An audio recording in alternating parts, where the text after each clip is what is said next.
Les vraies voix Sud Radio. La presse mondiale compare souvent Justin Trudeau et Emmanuel Macron. Ils sont arrivés au pouvoir jeunes, 43 ans pour Trudeau, 39 ans pour Macron, et ont peu ou prou la même vision de la politique. Ils défendent la mondialisation, le libre-échange, le libéralisme économique, les minorités et à différents niveaux le communautarisme. Cette nuit, décalage horaire oblige, on a appris une courte victoire, mais une victoire quand même, pour Justin Trudeau et le Parti libéral. Trudeau réélu, est-ce de bon augure pour Macron? Eh bien, vous êtes 47,3% à dire oui sur Twitter. Philippe Bilger, est-ce que après la défaite de Trump, qui n'était franchement pas aimé ni par Macron ni par Trudeau, il y a même eu une vidéo d'eux où il se moquait de lui lors d'un sommet, je crois, du G7, est-ce que c'est de bon augure pour Emmanuel Macron pour vous? La question est évidemment pertinente puisqu'elle est posée par Sud Radio. Ah bah merci. Mais en même temps, je la discuterai. Je ne suis pas persuadé qu'on puisse faire véritablement un parallèle oui. entre les deux. Mais à partir d'une approche très personnelle. La génération, l'âge, ils arrivent en même temps au pouvoir, mais peut-être vais-je vous étonner, je peux critiquer le président Macron dans beaucoup de ses actions, ses abstentions, mais je ne l'ai jamais pris pour j'allais dire presque une grossièreté, une sorte de snobisme progressiste dont Justin Trudeau a été pour moi l'incarnation trop souvent, même si je n'ai pas suivi seconde après seconde le parcours de Justin Trudeau, c'est clair. Donc je crois que même spéculer sur sa très courte victoire pour imaginer qu'on peut la décalquer pour 2022 pour Emmanuel Macron me paraît un petit peu risqué sur le plan intellectuel et politique. Oui, je partage les précautions de Philippe. Il y a des points communs, il y a des points de dissemblance aussi. Justin Trudeau, il est dans le système, hein, c'est un fils d'eux de Peter Elliott Trudeau qui est Premier ministre. Longtemps. Emmanuel Macron est plutôt outsider de ce point de vue-là. C'est vrai qu'il y a quelque chose qui est assez intéressant quand je regarde le paysage politique français. C'est quand même, malgré tout, alors qu'on a mis le dégagisme comme au cœur du comportement électoral des Français, ce quinquennat a été marqué par un anti-dégagisme. C'est-à-dire que les forces sortantes ont gagné très largement aux municipales, PS, LR. Elles ont gagné largement aux élections régionales, LR, PS. Les européennes ont montré une Marine Le Pen, plutôt un RN en tête, comme en 2014. Est-ce que, la question qui se pose, est-ce que le non-dégagisme, est-ce que le fait de reconduire les sortants, ce qu'en période de crise sanitaire, de crise très forte, peut être une posture qui peut être un comportement qui peut être utilisé par les Français, va également se reproduire. Voilà, je n'irai pas plus loin sur un signe égal entre l'équation Macron et l'équation Trudeau, mais c'est vrai que on a quand même beaucoup de signes positifs pour Emmanuel Macron depuis quelques mois. J'arrêterai là en rappelant qu'en novembre 80, un sondage IFOP pour Le Point donnait Giscard d'Estaing à 34% au premier tour et à 61% au second tour. On sait comment ça s'est terminé. On sait comment ça s'est terminé. Lydia Guirousse. Oui, je ne ferai pas de parallèle entre l'élection de Justin Trudeau au Canada et puis Emmanuel Macron. Vous prononcez à l'anglaise, vous dites Justin. Emmanuel Macron.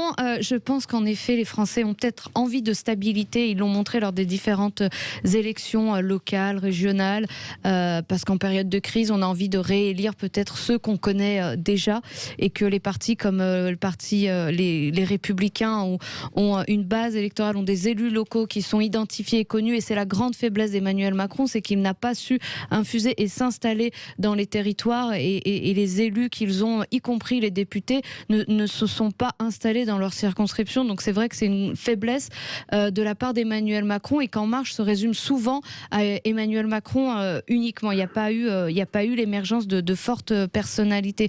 Alors, est-ce que dans les mois à venir, on a des signaux plutôt positifs pour Emmanuel Macron et sa réélection? J'ai plutôt l'impression que oui, pour le moment, puisque rien n'émerge d'un côté et de l'autre de l'échiquier politique. C'est dans 8 mois, on verra bien. Philippe Bilger, et on part aux 0826 300 300. Je voudrais non pas critiquer Frédéric, c'est impossible, mais dire vous quelque êtes dans la chose. Frédéric, non, pas du tout. Pas du tout. Est-ce que on n'abuse pas de cette notion de dégagisme en ce qui concerne Emmanuel Macron? Est-ce qu'au fond, il ne l'a pas créé, Frédéric? Il me semble qu'il en a profité. Il a profité. Il ne l'a pas créé. Le dégagisme en 2017, c'est un regard que font les Français sur la vie politique politique rétrospective où ils ont eu le sentiment que le second mandat de Jacques Chirac a été un mandat inutile, que celui de Nicolas Sarkozy a été un mandat de trahison, des promesses non tenues, que celui de François Hollande a été un quinquennat pour rien. Ce sont des représentations très dures, mais qui ont été partagées ça et là par beaucoup de Français. Et donc, dans ce cadre-là, on essaie à la gauche, on essaie à la droite. L'alternative, ça n'a pas été l'extrême droite, mais l'extrême centre, à savoir... Et même dans les péripéties strictement présidentielles, on ne peut pas imaginer, Emmanuel Macron n'a rien créé qui ressemble à un dégagisme. Oui, il a profité. Bien sûr, il a tiré parti d'une véritable situation. Oui, ça ressemble pas beaucoup à un dégagisme, je trouve, parce qu'il y a quand même l'élément des affaires François Fillon dans cette élection présidentielle. Sachant qu'il avait baissé fortement bien avant. Juste après la primaire. Et qu'avec toutes ces affaires, je trouve que l'écart n'était pas si énorme que ça. Ça s'est joué dans un mouchoir de poche. On aurait imaginé un écart beaucoup plus important. Donc, est-ce qu'il y avait véritablement une envie de dégagisme, une envie de nouveauté avec Emmanuel Macron, ou plutôt un accident industriel du candidat Les Républicains? On part au 0826 300 300. C'est amusant parce que Claudine nous appelle de Niort. On parle de la France et du Canada. Et beaucoup de Canadiens français sont originaires du Saintonge. Donc, c'est vraiment la région de Niort. C'est juste à côté. Bonjour Claudine, ou plutôt bonsoir. Oui, je vous dis bonsoir, parce qu'il paraît qu'il faut parler canadien. Ouais. Vous faites très bien l'accent d'ailleurs. Vous faites très bien, oui. Je me débrouille, mais il faut dire qu'on a un patois qui est quand même très proche. Hein. Ah oui, c'est vrai. Alors pour vous, c'est de bon augure pour Emmanuel Macron, la victoire de Justin Trudeau? Alors, je vais dire qu'il pourrait le prendre de cette façon-là. C'est pas mon souhait, hein, pas du tout. Mais je pense qu'il pourrait effectivement prendre ça pour un bon aloi pour lui. Voilà, parce que quelque part, ils représentent tous les deux ce progressisme, ce mondialisme. Ils ont à peu près les mêmes maîtres, entre guillemets. Donc forcément, maintenant, le Canada n'est pas la France. Oui, et puis en plus, je vous coupe, je vous redonne la parole. C'est pas, on vote au Canada comme on vote en Allemagne, on vote pour le Parlement. Ouais. C'est pas un suffrage uninominal à 2 tours comme en France. Hein. Ça n'a rien à voir en termes de mode de scrutin. Voilà. C'est juste. Oui, non, mais tout à fait. Et puis, puis les Français sont pas les Canadiens non plus. Hein.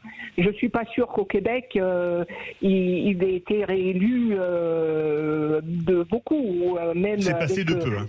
Oui, mais bon, je pense que les Français ne voient pas Emmanuel Macron comme étant quelqu'un qui peut refaire un quinquennat de la même façon dont il l'a fait là. Je pense en plus que de plus en plus de Français se rendent compte que finalement l'Europe est un gros problème plutôt qu'un gros avantage. Et Monsieur Macron est quand même très très très très européiste.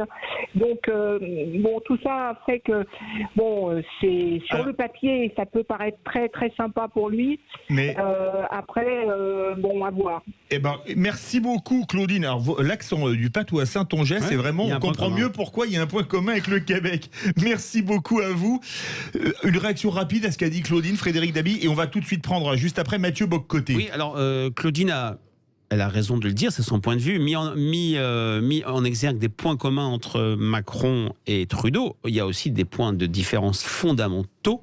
C'est l'universalisme versus un communautarisme au Canada assez il a même pris parti contre les caricaturistes de Charlie Hebdo. Oui, toujours du côté des néo-féministes, contre Charlie. Je ne dirais pas que c'est un Premier ministre woke, ça serait très caricatural, mais on est quand même sur des visions de la laïcité qui n'existe pas au Canada et de la vision de l'humain qui sont très très différents. On a avec nous Mathieu Bock-Côté, sociologue, essayiste, chroniqueur et auteur québécois vivant en France. Bonsoir Mathieu. Bonjour. Et je vous souhaite bonne fête, c'est la Saint-Mathieu aujourd'hui. Merci. Voilà. Bonne fête, Mathieu. Alors, je vais vous faire un aphorisme qui avait été fait au moment des présidentielles de 69 par Jacques Duclos. Macron, Trudeau, c'est bonnet blanc et blanc bonnet? Non, pas exactement. C'est un peu trop rapide de dire ça. C'est-à-dire, Justin Trudeau, bon, d'abord et avant tout, sur le plan de la formation intellectuelle, de la capacité conceptuelle, on peut être très critique d'Emmanuel Macron, mais ce n'est pas un homme sans moyens intellectuels et sans ressources intellectuelles. Alors que Justin Trudeau est une figure qui ne se distingue pas par la puissance de ses idées et de son esprit. Disons ça comme ça. Ensuite, Justin Trudeau est un multiculturaliste convaincu, une caricature en fait d'une quelque sorte de l'idéologie woke. Il gouverne le Canada dans l'esprit du régime canadien. Cela dit, Justin Trudeau est l'expression décomplexée de l'idéologie canadienne officielle, alors qu'Emmanuel Macron, comme je dis, on peut lui reprocher bien des choses, mais il compose avec l'État français, l'idée de république, il compose avec un pays qui a une forte conscience de l'idée nationale. Donc je pense qu'il y a des points de contact entre les deux, à tout moins pour certains médias, qui ont voulu voir chez les deux une forme de pointe avancée de la modernité fière d'elle-même, mais si on va en profondeur, il y a des différences de fond. Philippe Bilger. Mathieu, je suis rassuré puisque j'ai dit avant ce que vous venez de valider. Mais j'en profite en une minute. J'ai beaucoup aimé votre étincelante prestation hier soir pour dénoncer l'esprit subventionné de France Inter. Ça m'a mis dans une volupté intellectuelle absolue. Oh. Merci infiniment. Lydia Guirousse. Oui, Plus sur Trudeau et Macron. Je partage l'analyse de Mathieu Bock-Côté. Moi, je trouve, vu de la France, que Justin Trudeau est une espèce de caricature, une forme de ken de la politique, qui embrasse comme ça et qui l'air du temps, des modes, toujours dans le camp dit du bien. Et c'est rarement construit. J'ai l'impression qu'il n'y a pas de conscience de l'avenir. Il est du côté des néo-féministes pro-voile. Il est pour la liberté d'expression, mais en même temps, elle doit avoir des limites, et donc il n'est pas Charlie. Récemment, au Canada, des livres, 5000 livres, il me semble, ont été brûlés parce qu'ils offensaient la mémoire des Amérindiens, Pocahontas également. Et évidemment, il n'aime pas qu'on brûle les livres, mais en même temps, il comprend. Et je trouve qu'en fait, il incarne une forme de soumission à une tyrannie des minorités. Et pour le moment, on ne peut pas dire qu'Emmanuel Macron soit totalement dans cette dynamique-là. Mathieu Bock-Côté. En fait, c'est moi qui incarne cette soumission, qu'il en est tout à fait heureux et partisan. C'est-à-dire que Justin Trudeau est le fils de Pierre Elliott Trudeau, qui est le prétendu, il se voyait un peu comme le roi philosophe du Canada contemporain, qui a fondé une constitution nouvelle en 1982 qui a en son cœur le multiculturalisme.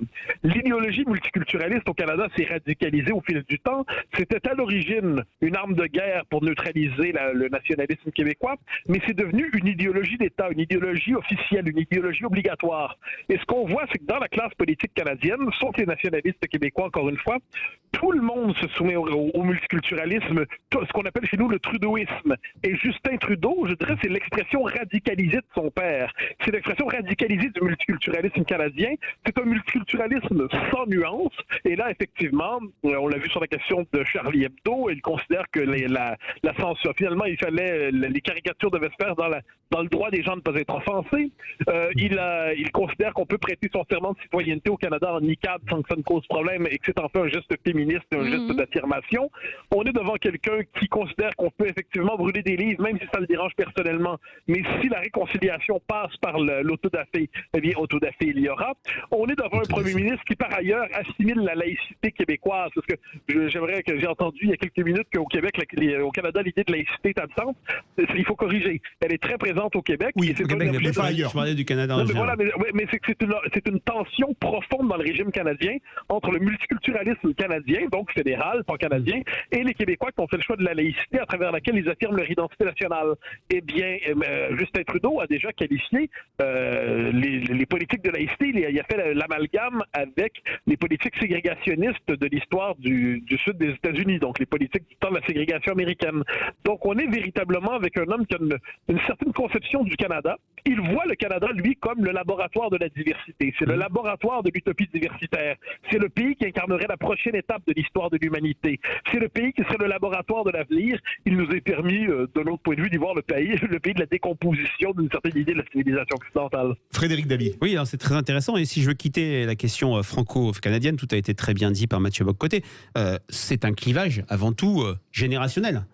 Comme vous parliez de mon livre tout à l'heure, on voit très bien que la jeunesse en France, elle n'est pas elle n'est pas woke, mais elle fait parfois du wokisme sans le savoir et elle épouse les piliers du woke, c'est-à-dire la défense des identités et le sentiment, la capacité à chercher à détecter systémiquement des discriminations.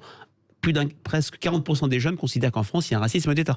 61% disent qu'il y a une islamophobie. Il y a, parce que Mathieu Bock-Côté parlait des caricatures, une incapacité chez une majorité de jeunes à distinguer le droit français et donc au Québec, s'agissant de la laïcité, à se moquer d'un principe et d'un dogme religieux et discriminer une religion qui là est bien sûr interdit. Donc il y a cette distinction qui n'est absolument pas opérée. Donc le clivage Trudeau-Macron, c'est également un clivage entre les jeunes générations et les plus anciens. C'est sur ça que la fracture en France est la plus forte entre les jeunes et l'ensemble des Français. Mathieu Bock-Côté. Oui, en fait, je dirais que si on veut rajouter sur la question de la fracture, il y a une dimension générationnelle, mais il y a une dimension, je crois, si on peut me permettre, civilisationnelle. C'est-à-dire, entre les pays de tradition catholique et les pays de tradition protestante, entre d'un côté les pays qui ont un sens de l'État, aussi un sens où l'État n'est pas simplement une administration qui permet la coexistence de la société civile. L'État porte une certaine idée du bien commun, une certaine idée de la nation, une certaine idée du collectif. Eh bien, on voit qu'il y a aussi des réactions assez différentes par rapport au wokisme. Je crois, cela dit, que dans la présente élection, et ça, il faut le retenir, Justin Trudeau, c'était il y a quelques années, en 2015, lorsqu'il a été élu la première fois, c'était d'une certaine manière la rockstar de la politique occidentale. Aujourd'hui, c'est un homme qui a réussi à remporter ces élections essentiellement parce que les conservateurs étaient médiocres, faut pas le sous-estimer. Les conservateurs, leur position sur la question des autodafés, c'est ne brûlons pas les livres, on pourrait se contenter de les censurer. Bon.